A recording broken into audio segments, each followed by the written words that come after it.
Hi, my name is Marsha Catrett, and for one of my books for the Diversity Project, I did Fish in a Tree by Linda Mullally Hunt. This book is about a girl named Allie who struggles with reading and writing. When her teacher, Mrs. Hall, asks them to write something about themselves, she draws a blank. Of course, as Mrs. Hall's circling the classroom, she comes around to Allie several times and Allie hasn't written anything on the paper. Once she gets in trouble by Mrs. Hall, she writes the word "why" from top to bottom on her page. Well, that prompts Mrs. Hall to send her to the office. Another incident is where Mrs. Hall is pregnant and she's leaving for maternity leave, and Allie is giving her this card. The students were bringing presents, and Allie gave her this beautiful card, she thought, and she was so excited about giving her this card. But because she struggles with reading, she didn't understand what the card was saying. Well, she had gotten in trouble by her teacher, and she had gotten in trouble with by her principal. And she, because the card was a sympathy card, and so once she understood why she got in trouble, then it all made sense. And here's how she feels about it. The very bottom of the page. No matter how many times I've prayed and worked and hoped, reading for me is still like trying to make sense of a can of alphabet soup that's been dumped on a plate. I just don't know how other people do it. Well, once Mrs. Hall goes on maternity leave, Mr. Daniel is their substitute teacher, and he comes in and he realizes that Allie struggles with reading, and he realizes that the other children are making fun of her. Well, he comes up with a lesson plan and to show the students as well as Allie how other people, famous people, have had dyslexia. And he gives the kids this decipher here on the middle of the page 241, for extra credit. And he says anybody that can crack the code gets extra credit. Well, he says it's similar to the way students with dyslexia see words, but it's not exactly. He also comes up with it coins the phrase, well, if we wanted a fish to climb a tree, he would be stupid, because obviously a fish can't climb a tree, and that's how the book got its title. The age group that I would recommend this book for would be maybe 3 through 6th grade. As far as activities, we would do some deciphering, pull in some social studies and have them make up their own code and have the partner decipher it. We could do maybe some robotic coding so they can know how coding has come about, and just kind of give them some activities for uh, dyslexia, just so they can see what it's really like to have dyslexia. Second book is Too Many Tamales by Gary Soto. This book is about Maria.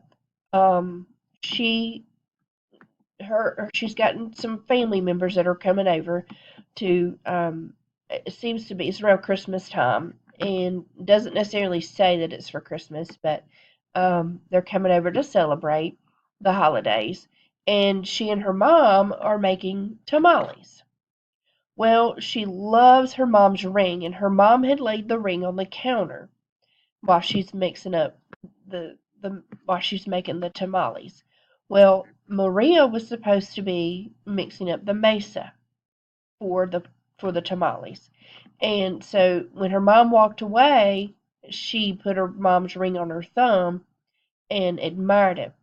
Well, then when her mom came back in, she forgot to take the ring off and continued to knead the dough for the tamales.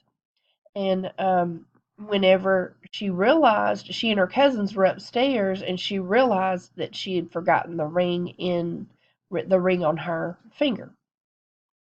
And so she told her cousins, "Look, we've got to go eat all those tamales so we can find this ring before my mama finds it." Well, they eat all those tamales, and no ring was found. Turns out that her mom had found the ring already, and cleaned it and put it back on. As far as the age group, I would probably use this for, depending on the activity, pre-K through 3. If it's a little younger students, I would probably use Play-Doh and have them knead the Play-Doh, maybe even make some Play-Doh with flour, and have them put it in a shape of the letters, whatever letter we may be learning for that week. I'd say any upper grades, I would probably do a cultural dish. Obviously, we would eat tamales and maybe bring in some um, other foods from that culture, and then have them compare it to the foods that we have here, um, to see how they're alike and how they're different. My third book is Pink and Say, by Patricia Polacco. This is a book about two friends that were destined to meet. They were two soldiers. Um, Pink was born into slavery, and he was fighting against it because obviously he didn't want to be a slave. Say was from the North, and he was fighting against slavery because he did not agree with it. So Say was with his troops, and he got shot, and Pincus had got um, separated from his regiment.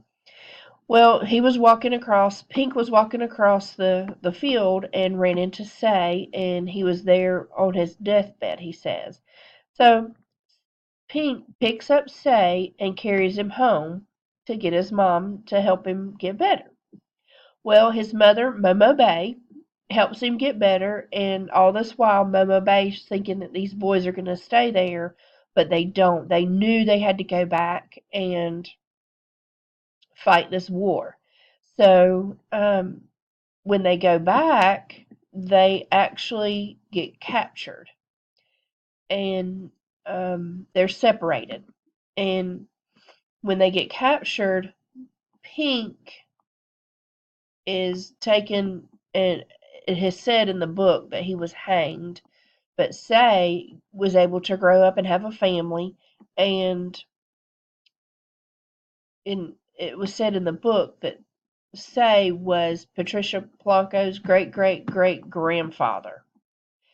As far as an age group, I would say 7 through 9. You could incorporate some social studies in there, obviously, with the Civil War.